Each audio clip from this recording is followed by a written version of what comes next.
रायगड, महाराष्ट्रासह देश विदेशातील ताज्या बातम्या पाहण्यासाठी मॅक्स इंडिया लाईव्ह चॅनलला सबस्क्राईब करा आणि बेल आयकॉन दाबायला विसरू नका.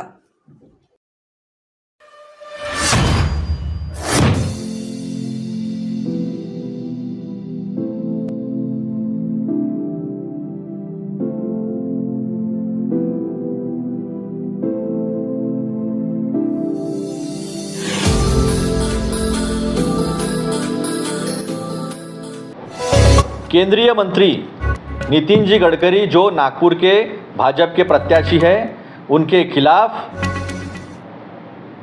इलेक्शन कमीशन के पास एक शिकायत दर्ज की है. वो शिकायत ये है कि उन्होंने चुनाव प्रक्रिया में कैंपेनिंग के दौरान बच्चों का चुनाव के लिए इस्तेमाल किया है. ये वही गडकरी है जिन्होंने चुनाव के पहले कहा था, मैं प्रचार नहीं करूंगा, किसी को चाय नहीं पिलाऊंगा, पोस्टर बैनर नहीं लगाऊंगा, देशी विदेशी नहीं दूंगा. अब ये देशी विदेशी क्या है, जब भी आपको मिलेंगे उनसे पूछ लेना. ये उन्होंने कहने वाले आज गली गली घूम रहे हैं. उनके बेटा घूम रहा है, उनकी बिटिया घूम रही है, वो उनका अधिकार है, वो प्रचार कर सकते हैं, उसे हमें कोई शिकायत नहीं. लेकिन जब ये कानून है, और कानून क्या कहता है मैं आपको पढ़ के दिखाता हूँ. The use of children in political campaigning not only violates the Child Labor Prohibition and Regulation Act 1986 as amended in 2016, but also goes against the judiciary's directives, including a 2014 order by the Bombay High Court. Such actions by political parties not only undermine the integrity of the electoral process, but also jeopardize the rights, privacy and the future of the children involved. सीधा कानून है और इसका सीधा सीधा उल्लंघन हुआ है. अगर चुनाव आयोग इसके ऊपर कोई एक्शन नहीं लेता है तुरंत, तो फिर भाजपा चुनाव आयोग के ऊपर दबाव डालता है, ऐसा सिद्ध हो जाएगा. और चुनाव आयोग को या तो भाजपा दबाव डालता है या फिर चुनाव आयोग को सुनता नहीं है, अनदेखा करता है चुनाव आयोग की तरफ. कितनी भी आप शिकायतें दर्ज करा दो, इसके पहले 2 शिकायतें हमारी दर्ज हो चुकी है.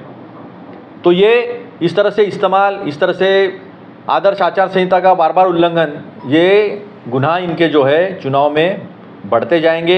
इनके लिए चुनाव महत्वपूर्ण है, चुनाव में जितना महत्वपूर्ण है, लोग मरे जिंदा रहे, इससे कोई लेना देना नहीं.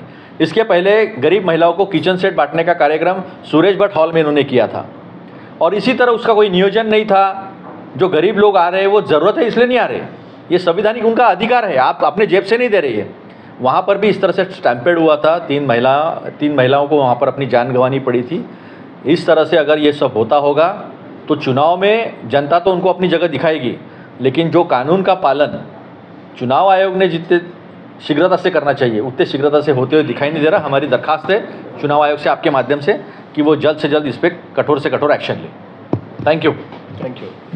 Judiciary's directive, including a 2004 order by the Bombay High Court, such actions by political parties not only undermine the integrity of electoral process, but also jeopardize the rights, privacy and future of the children involved.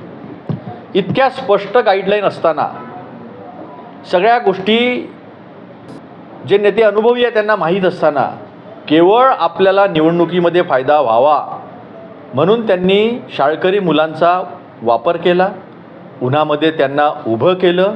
याच गडकरींनी जेव्हा kitchen set वाटण्यासाठी महिलांना बोलवलं होतं तेव्हासुद्धा चेंगराचेंगरी स्टॅम्पेड झालं, 3 महिलांचा त्याच्यामध्ये मृत्यू झाला. पण त्याच्यावरनं काही धडा घेतला नाही. निवडणूक महत्त्वाची आहे, लोक मेले तरी चालतील. त्या विद्यार्थ्यांना कळो किंवा न कळो, कायदा काही असो, हम करे सो कायदा, या प्रवृत्तीनं वागणाऱ्या नितीन गडकरींकडनं ही जी चूक झालेली आहे ती अक्षम्य चूक आहे.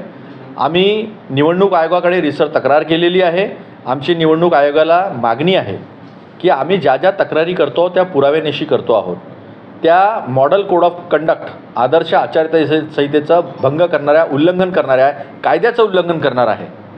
पण निवडणूक आयोगाकडनं पण पाहिजे तशा कारवाया होत नसल्यामुळे या सगळ्या बेदरकार प्रवृत्तीनं वागण्याची प्रवृत्ती जी आहे ती भाजपच्या नेत्यांमध्ये वाढते आहे. आमची विनंती आहे, आम्ही तक्रार दाखल केलेली आहे आणि अपेक्षाही करतो की लवकरात लवकर निवडणूक आयोग याच्यावर कठोरातली कठोर कारवाई करेल.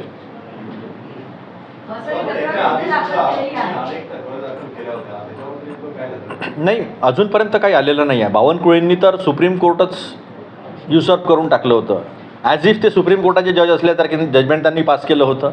म्हणजे कंटेम्प्ट ऑफ कोर्टही झाला होता तो, आणि आदर्श आचारसंहितेचं उल्लंघन झालं होतं.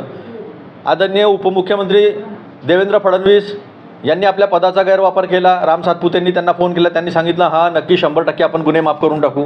त्याच्यामध्ये सुद्धा आदरणीय हायकोर्टाचा डायरेक्शन्स आहेत की कुठलेही राजकीय गुन्हे किंवा कुठलेही गुन्हे परत घ्यायचे असतील तर त्यासाठी एक समिती नेमावी आणि त्या समितीच्या शिफारशीनुसार ते गुन्हे परत घेतले जावे. त्या संदर्भातही आम्ही तक्रार दाखल केली. आणि आजही नितीन गडकरी यांनी ज्या पद्धतीनं मुलांचा वापर केला निवडणुकीमध्ये, ते सरळ सरळ कायद्याचं कसं व्हायलेशन आहे त्याचे प्रोव्हिजन्स मी आपल्याला सांगितलेले आहे. आता आम्हाला बघायचं आहे निवडणूक आयोग याच्यावर काय कारवाई करतो.